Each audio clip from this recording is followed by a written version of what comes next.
Spain travel করছেন? তাহলে কিন্তু আমি নিয়ে চলে এসেছি কিছু pro tips. Hello everyone, welcome back to my channel. আশা করি আপনারা সবাই ভীষণ ভীষণ ভালো আছেন।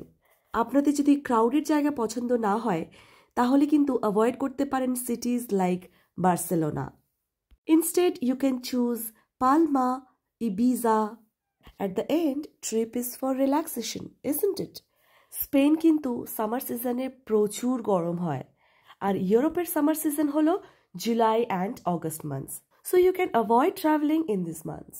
জুলাই আর অগস্ট মাসে কিন্তু ইউরোপের সমস্ত স্কুলে সামার ভ্যাকেশন চলে, তাই এই সময়টাতে সব কিছু ভীষণই এক্সপেন্সিভ হয়ে যায়। লোকাল ট্রান্সপোর্ট থেকে Airbnbs, hotels and flights. So it will be wiser to travel before European summer vacation starts or after it. And lastly, please check weather forecast before you pack your luggage, because daytime গুলো ভীষণই গরম হয়, মানে summer মান্থসে এগুলো 45 degree অবধিও temperature চলে যায় than the Knights.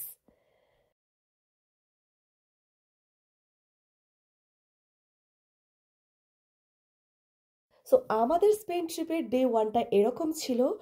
আমরা যেহেতু জার্মানিতে থাকি তাই নিউরেমবার্গ সিটি থেকে ফ্লাইট নিয়ে সোজা চলে যাই পালমাতে ইন 2 আওয়ার্স।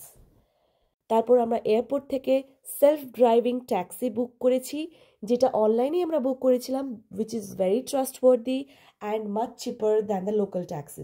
আমরা দুদিনের জন্য নিয়েছিলাম।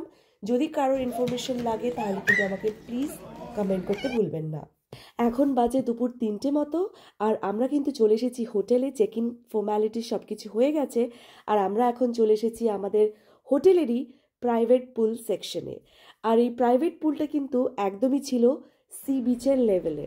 এটা এতটাই সুন্দর ছিল যে কি বলবো। আপনাদের যদি ইনফরমেশন লাগে এই প্রপার্টিটার, তাহলে কিন্তু আমাকে মেসেজ করতে পারেন বা কমেন্ট করতে পারেন এই ভিডিওটার নিচে। ঘন্টা 2 মতো এই সুইমিং পুল এরিয়াতে থেকে কিছুটা টাইম স্পেন্ড করে কিছুটা ট্রপিক্যাল ড্রিঙ্কস নিয়ে সময় কাটানোর পরে আমরা যে যার রুমে চলে আসি। তারপর কিছু খাওয়া দাওয়া করে রেডি হয়ে আমরা কিন্তু বেরিয়ে পড়ি লোকাল এরিয়াসগুলো এক্সপ্লোর করব বলে।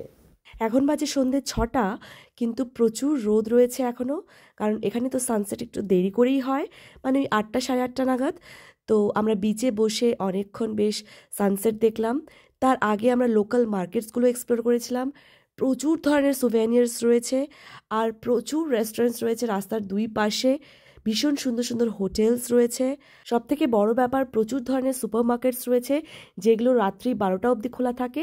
তো আপনাদের যে কোনো এসেনশিয়ালস আপনারা পেয়ে যেতে পারেন। আর সমস্ত ধরনের রেস্টুরেন্টস এখানে অ্যাভেলেবেল, লাইক জার্মান রেস্টুরেন্টস থেকে শুরু করে স্প্যানিশ, তারপর চাইনিজ, ইন্ডিয়ান, এশিয়ান, প্রচুর ধরনের রেস্টুরেন্টস কিন্তু এখানে অ্যাভেলেবেল। আপনি আপনার মন পছন্দ যে কোনো রেস্টুরেন্টে কিন্তু গিয়ে খাওয়া দাওয়া করতে পারেন। তো ফাইনালি আমরা রাতের ডিনার একটা ইন্ডিয়ান রেস্টুরেন্টে করার পরে ফিরে আসি হোটেলে। অ্যান্ড হোটেলের ব্যালকনির থেকে ভিউটা জাস্ট অসাধারণ।